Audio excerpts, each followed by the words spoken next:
खालापूर तालुका हा औद्योगिकदृष्ट्या प्रबळ मानला जातो, परंतु या ठिकाणी महावितरणची वीज ही वारंवार खंडित होत असल्याने होणाऱ्या नुकसानीची कदाचित भरपाई न होणारी बाब आहे.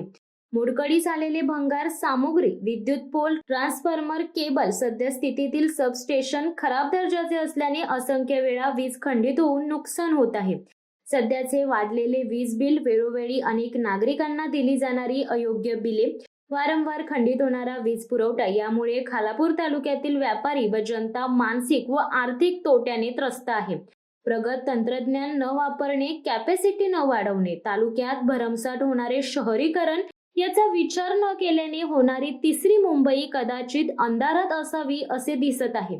ज्या शहराने देशामध्ये विजेचे प्रकल्प राबवून नावलौकिक केले आहे, देशाची आर्थिक राजधानी मुंबई ज्या शहराच्या वीज पुरवठ्यावरती प्रगती करीत आहे, त्या शहराचीच आता दयनीय अवस्था होत आहे.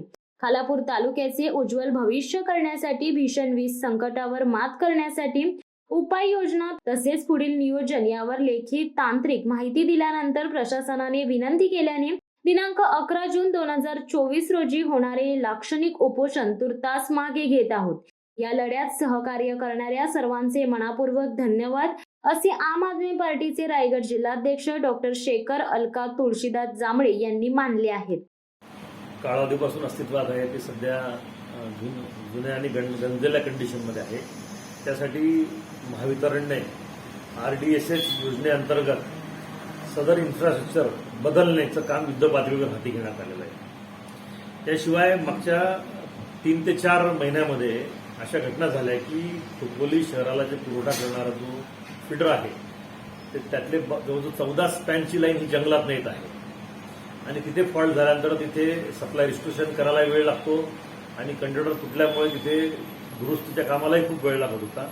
म्हणून ते उद्याच्या मंगळवारपासून म्हणजे दिनांक 11 जूनपासून आपण आउटेज घेऊन तिथला कंडक्टर युद्ध पातळीवर बदलण्याचं काम हाती घेण्यात आलं, जेणेकरून खोपोलीतल्या बहुतांश भागातला वीज पुरवठा जास्तीत जास्त चांगला सुरळीत ठेवण्यास आपल्याला मदत होईल. त्याशिवाय जे एक्झिस्टिंग जे काही मेंटेनन्स करण्याचं आहे तर सर्व शाखा अभियंत्यांना तशी सूचना देण्यात आलेल्या आहे की लवकरात लवकर त्याचा मेंटेनन्स करून जेणेकरून LT फ्यूज जाणे, DO फ्यूज जाणे, त्या घटना आपल्याला कमी करून ग्राहकांना रिलायबल सप्लाय कसा जास्त चांगला देता येईल या अनुषंगाने सुद्धा प्रयत्नशील आहोत. आणि RDSS योजनेतले कामं आपण एक टार्गेट ठेवलेलं आहे की 8 महिन्यात हे कामं पूर्ण करायचे आणि जेणेकरून भविष्यात खोपोलीचा शहराचा वीज पुरवठा जास्तीत जास्त चांगल्या रीतीने ठेवण्यास मदत होईल. तरी या निमित्ताने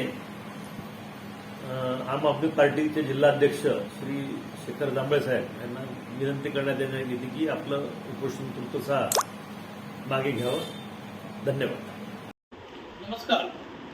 महावितरणच्या वारंवार खंडित होणाऱ्या वीज पुरवठ्यामुळे खालापूरकर त्रस्त झालेले आहेत. या विरोधात आपण आम आदमी पार्टीच्या वतीने दिनांक 11 जून 2024 रोजी खालापूर तहसील कार्यालय येथे तहसीलदारांना आपण विनंती केली आहे की आमचा तालुका वाचवा, कारण या विजेमुळे अनेक ग्राहक परेशान होत आहेत, व्यापारी परेशान होत आहेत, नागरिक परेशान होत आहेत. ज्यांचे व्यवसाय या महावितरणच्या माध्यमातून अवलंबून आहेत त्यांना प्रचंड नुकसानीचा सामना करावा लागत आहे.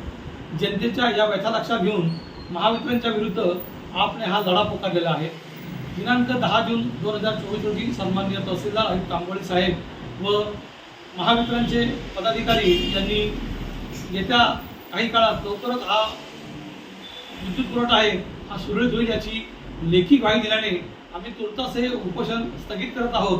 परंतु येत्या 2 महिन्यामध्ये याचा जर काही रिझल्ट मिळाला नाही तर आम्ही नक्कीच याविरुद्ध बेमुदत आंदोलन तर करूच, परंतु महावितरणच्या अधिकाऱ्यांना अगदी जेरीस धरू जेणेकरून त्यांनी जनतेला जो तोटा होतोय तो लक्षात घेऊन ती कारवाई करावी अशी आमची त्यांना विनंती आहे.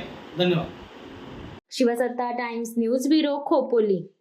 दे धडक बेधडक वृत्त देणाऱ्या आपल्या शिवसत्ता टाइम्स न्यूज चॅनलला लाल बटन दाबून सबस्क्राईब करा आणि बेल आयकॉनला क्लिक करायला विसरू नका.